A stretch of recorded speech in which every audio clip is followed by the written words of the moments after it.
Hello and welcome back to Seaside Garage and the Porsche 924 engine. I've decided to go ahead and change all the bearings on the connecting rods and on the crankshaft itself. The reason why I showed you in the last video is that they are all a little bit worn. One of them is a bit concerning. To be honest, they would most likely be fine. But now I saw them, I can't really get them out of my head and I decided to change them. It wasn't very easy to get these. These are no longer produced and quite expensive, but I got them. I'm gonna put them in. That way I will sleep a little better at night. So I will do that. Remember, this was just supposed to be an engine out, change the throwout bearing on the clutch and then engine back in. It's just snowballing a little bit, but I'm trying to not go too far down the rabbit hole. Therefore, you will see that a lot of parts are worn and dirty. And I'm not going to change them, I'm not going to clean them. I want this engine back in the car and I want the car driving hopefully within a couple of weeks because it's supposed to be my daily. So it will be a little bit hasty, as always on my channel, let's not lie. But right now I'm going to remove the crankshaft and I'm going to attempt to do it without removing the pistons. I'm just going to push them down in the bore and then make sure I don't scratch the journal when I reinstall them. But I don't want to remove the cylinder head to do it proper. So I have not done that before. It should be possible, but I haven't done it before. But let's try.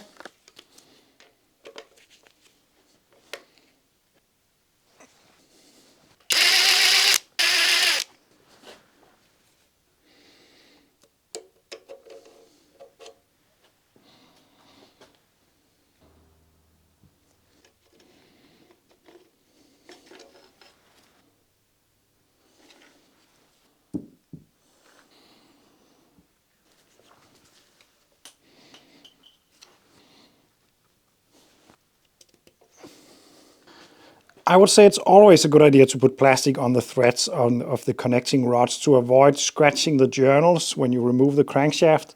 But even more so when I do it like this, because I need to remove the crankshaft and put it back in. And I only have two hands and I need to carry the quite heavy crankshaft. I need to make sure that these hit the right places. But it's a good idea to put these rubbers on the threads to avoid scratching the journals.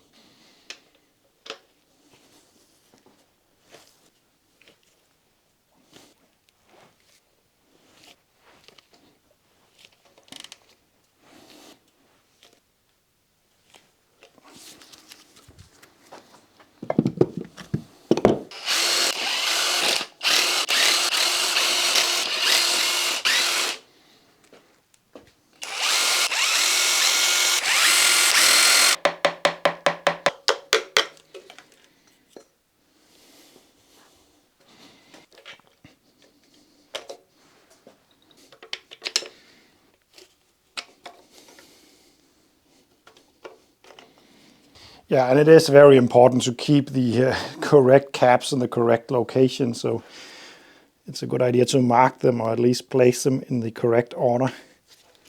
And I'm doing that. And then I'm just going to push the pistons down.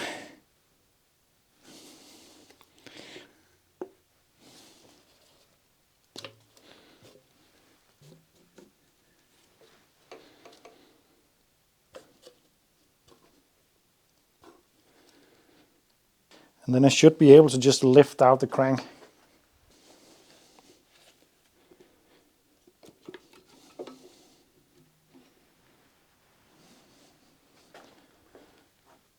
There we go. It's on the bench.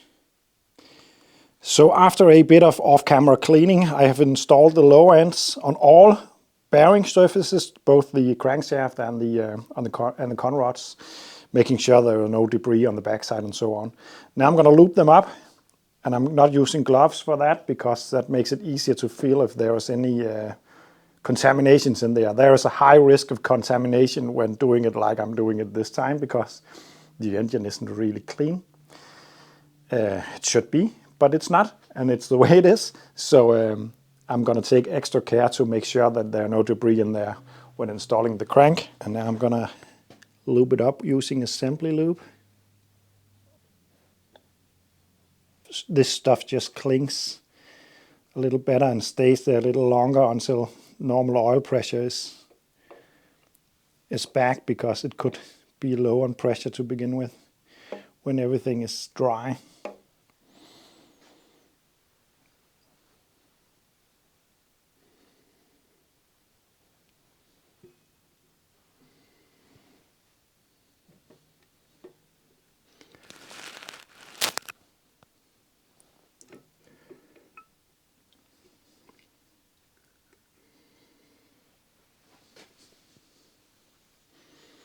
There we go. This is where it's very important not to scratch the journals with these. There we go.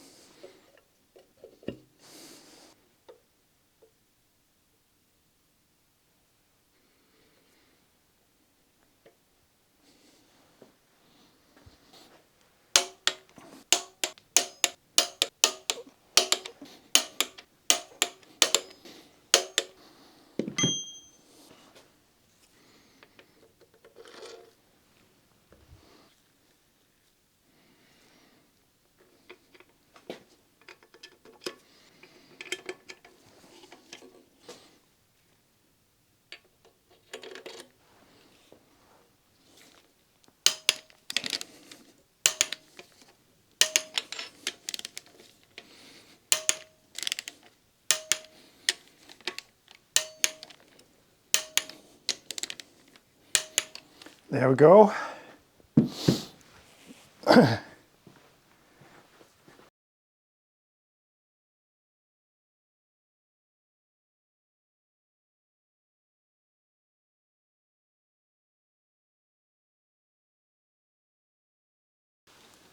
Now it's installed, but I still need to measure it. In theory, it shouldn't be necessary, but I'm gonna do it anyway, because there is of course a possibility that the bearing shells are not correct in the dimensions, so I need to make sure that the clearances are all right. I also need to make sure that the end play is all right. But before doing that, I want to turn the crank to make sure that it's not sticking and it's free to move. That could be complicated when doing it like this, because currently the cylinder head is on, the valves are in there and all that, but this engine is non-interference, so it shouldn't be possible to hit the valves, and even if I do, it will just be with hand force, but on a 16 valve it wouldn't be a good idea. I hope it will just be possible to turn it. Of course there's compression on the engine because there is spark plugs in there. I'm just going to remove them. It feels very free, but anyway.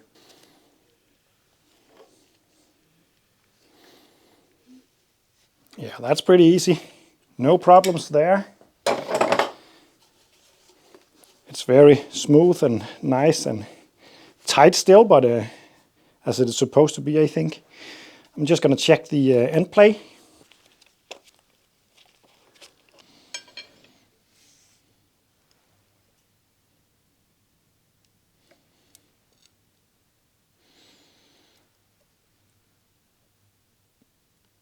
I say that's just about 10. And according to the manual, it should be between 10 and 0.10 and 0.19. And the wear limit is 0.25, so that's just fine. Now I also want to check the bearing clearances, and I'm probably only going to take you on the journey for one of them, unless I find an issue.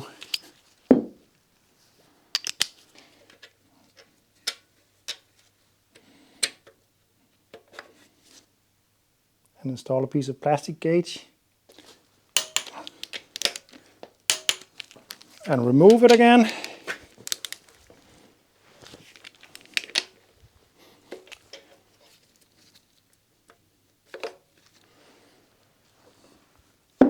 Find the correct one that aligns. Say this one, 0.05. And when new, it's supposed to be between 0.02 and 0.08, and we got 0.05, so it's perfect. I'm going to check all of them, but I'm not going to take you on that journey because it's just more of the same unless something is wrong. So I'll be back in a minute. So I'm just going to clean up the bearing surface for where this part of the cap sits, and this is actually the oil pump. This is gasket glue.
So there we are, new bearings, a new seal on the oil pan, and this really wasn't the cleanest work in the world, but what matters is what's inside, in my opinion.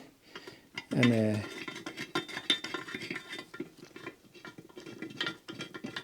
I am also in a bit of a hurry, as always, to get this car out on the road. So this will be all for this video. In the next video I will continue on the engine. I need to change the pilot bearing, I need to adjust the valves, I need to change the oil seal on the top, I need to change the cam belt, and there's many small things before, of course, fitting a new clutch and putting everything back on the car. Oh yeah, I also need to install oil seals on both ends. I will do that later also. But thanks for watching, and see you in the next one.